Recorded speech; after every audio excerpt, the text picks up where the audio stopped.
Voilà, et nous allons commencer par ce forum sur l'investissement en République démocratique du Congo. Sur ce plateau, je reçois Sereine Duprez, elle est directrice des programmes pour IPENICA. Bonsoir et bienvenue.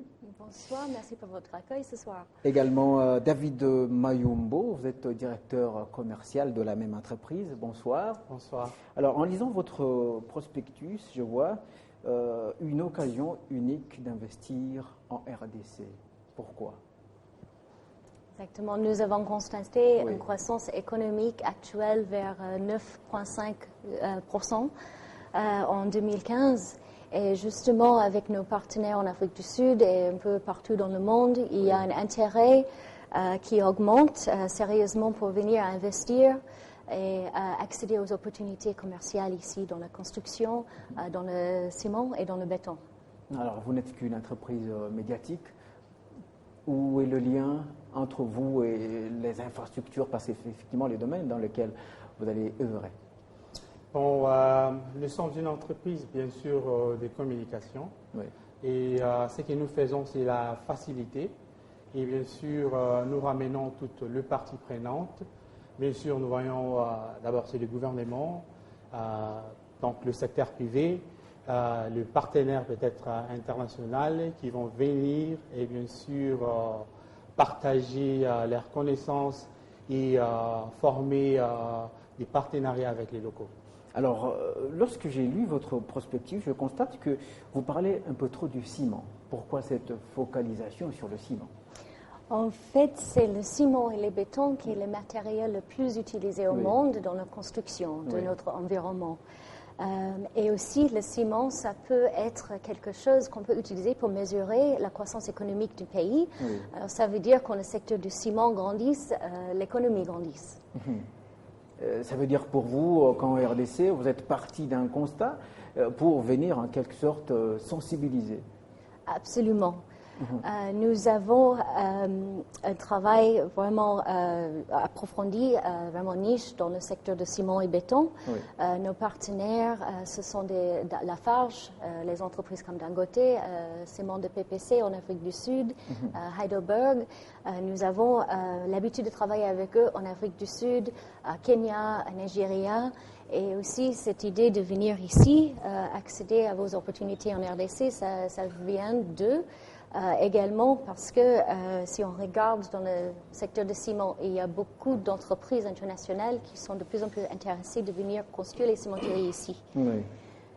Également, demain, pendant le forum, on va parler des choses comme accroître le potentiel d'utilisation du ciment comme matériau dans la construction des logements, dans la construction des routes et dans la construction des infrastructures. Alors, il y a quand même des immeubles, des infrastructures routières.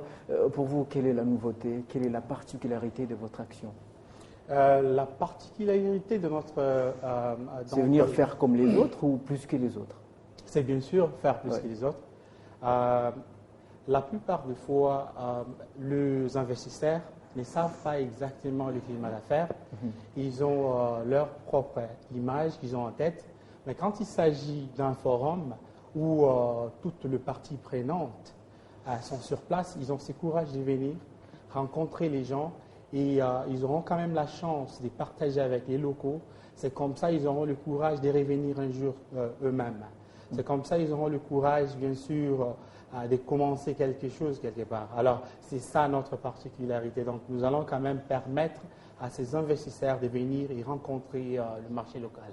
Est-ce que c'est parce que vous êtes rendu compte que ça n'allait pas dans ce domaine que vous dites enfin qu'il faut agir? Justement, je pense que ça allait et ça va de mieux en mieux. Nous avons l'intention de faciliter des choses comme les partenariats publics-privés, où nous, on est vraiment uniquement positionné pour faire venir le secteur privé, l'international, pour travailler avec le secteur public ici. En espérant d'utiliser les exemples, par exemple, de la SNEL, ce qu'ils ont fait, les partenariats publics-privés, il y a 15 ans, il y a 20 ans, pour augmenter l'électrification du pays. On souhaite utiliser ce genre et présenter ce genre de modèle pour financer des constructions d'aujourd'hui. Alors, quelque part dans votre prospectus, vous parlez de réduire le coût du ciment. Par quel mécanisme? Justement, pas de production de plus de ciment. Plus de production de ciment. Ce qui veut dire, quand il y a la compétition, bien sûr, ça va ramener donc aux producteurs qui sont sur place de peut-être réduire les prix. Il faut aussi, bien sûr, avoir plus donc de matériaux ou bien d'infrastructures pour produire plus. Et ceci va donc ramener aux vendeurs de diminuer leurs prix. Et bien sûr aussi donc le transport, de transporter les ciments là où c'est produit ou donc ramener ça dans d'autres villes.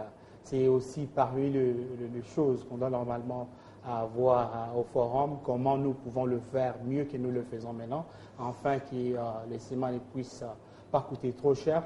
Vous voyez à l'instant, nous importons beaucoup de ciment qui vient de la Zambie, nous importons le ciment qui vient peut-être de l'extérieur de la RDC, d'autres pays. Alors, si la production est effectuée ici en RDC, ça va bien sûr diminuer, ça. Mais c'est déjà fait parce qu'on a la cimenterie de Lukala, par exemple. Et alors, ça veut dire que c'est insuffisant? Non, je pense que il y a deux côtés. Il y a le côté où il faut construire plus de cimenteries pour augmenter la production locale. Oui. Il y a l'autre côté où il faut augmenter les potentiels dans l'utilisation de ciment. Et ce que vous dites, c'est vrai. Il y a déjà des cimenteries construites et en train d'être construites. Du côté de cimenteries, eux également, ils sont intéressés pour justement faire découvrir le côté technique du ciment, comment mieux utiliser le ciment et utiliser dans une façon plus efficace pour réduire le coût d'utilisation. Alors, de façon plus efficace, ça veut dire? Plus efficace, ça veut dire que si on mélange le ciment avec les graviers.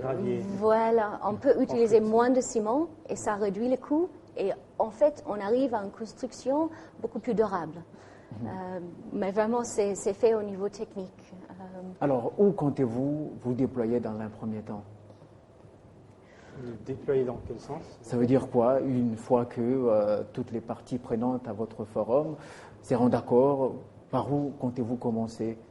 Non, bien sûr, là c'est au niveau d'eux-mêmes, ce qui veut dire nous créons la plateforme pour que les gens viennent discuter, bien sûr. Et quand ils se décident, ils vont avoir des partenariats à leur propre niveau.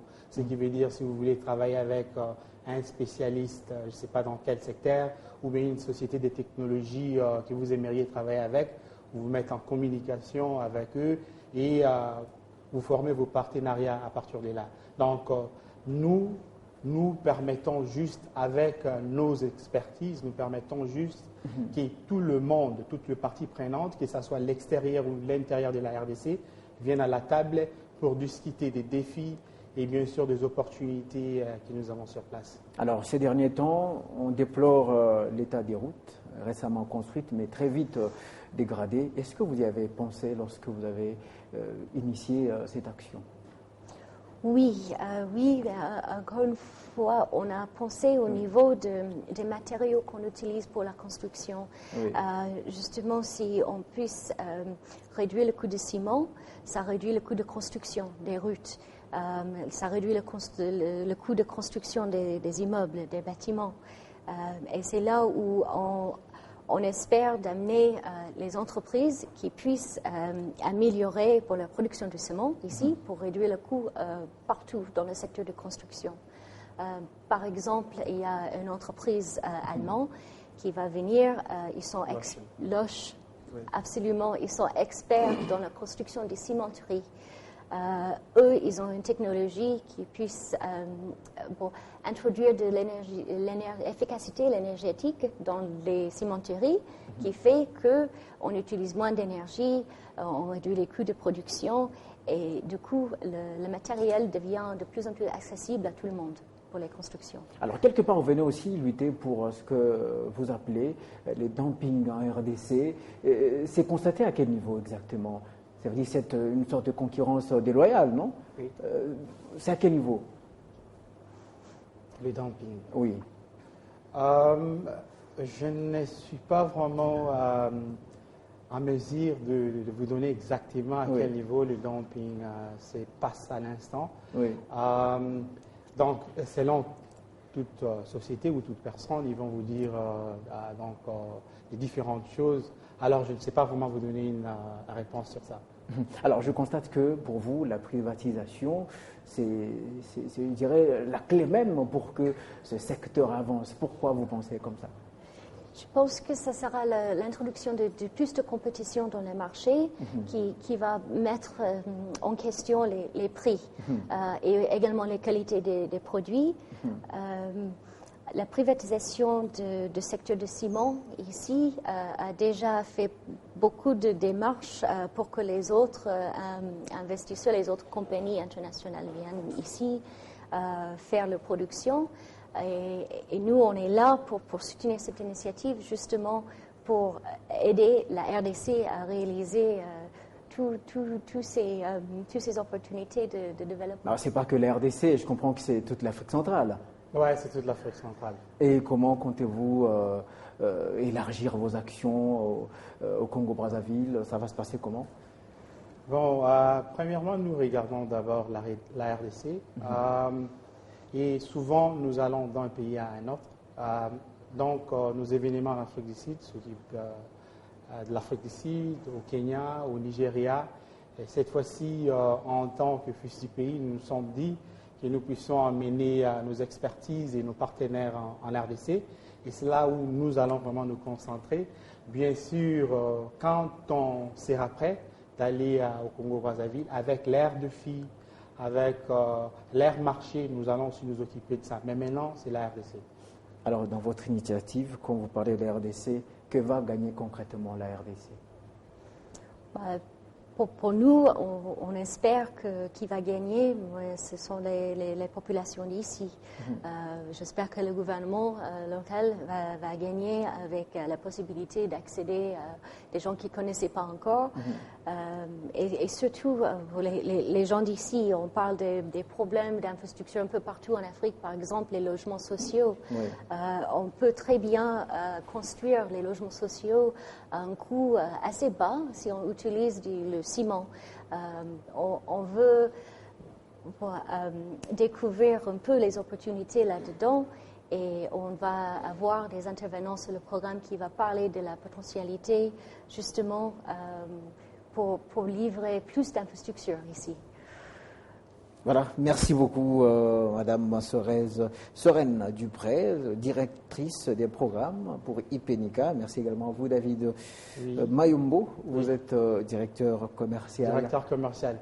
De la même entreprise. Si on pouvait aussi inviter à toute partie prenante qui ne s'est pas encore enregistrée au forum, de venir demain à l'hôtel Memling. À partir du matin, je pense à partir de 8h30, nous allons commencer déjà les programmes. Ils peuvent s'inscrire sur place et nous allons les accueillir. Et bien sûr, nous allons partager nos connaissances et bien sûr partager nos idées et profiter de cette occasion. Merci beaucoup donc à vous deux et merci d'être passé par ce plateau de Télé 50 pour parler de cette problématique qui touche effectivement la République démocratique du Congo. Nous allons maintenant parler de la culture d'épargne et ce long chemin que doit encore parcourir la République démocratique du Congo. Pour en parler sur ce plateau, je reçois Eugène Lokofé, il est coordonnateur de l'OIC.